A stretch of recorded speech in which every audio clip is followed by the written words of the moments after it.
Ayahan na to sugdan ng video, akong pangutana sa imo, malipayon ba ka? Kung malipayon ka, unsay nakapalipay nimo?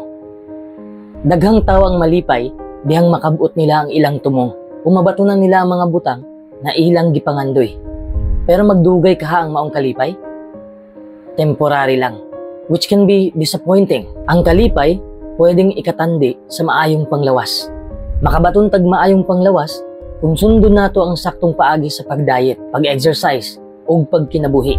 Likewise, magmalipayon ta, kung sundon nato ang saktong paagi sa pagkinabuhi, pinaagi sa pagsunod sa saktong mga prinsipyo. Ang uban mo ingon, nga kabdangan o kwarta ang sukdanan sa kalipay o kalampusan. Tungod ana nga panghuna-huna, halos tanang tao ang nangamas sa pagtrabaho daghang oras aron mukitag dako. Pero ang kwarta ba o kabdangan ba ang makahatag og tinuod nga kalipay? Money itself is not the issue. It's the striving for money that's linked to unhappiness. Tungod sa imong pagpagagpas sa kwarta, mao hinungdan nga mawalaan kag kalipay. So unsang mga qualities nga makahatag natong kalipay? Number 1, pagkakontento.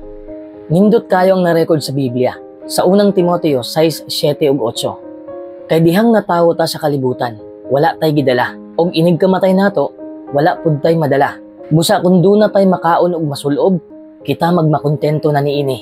Ang taong kontento, dili bagulbulan, og dili masina, og kay wala mangandoy og mga butang nga dili nila kayang paliton, dili sila makasinatig sobrang kabalaka og stress. Number 2, pagkamahinatagon.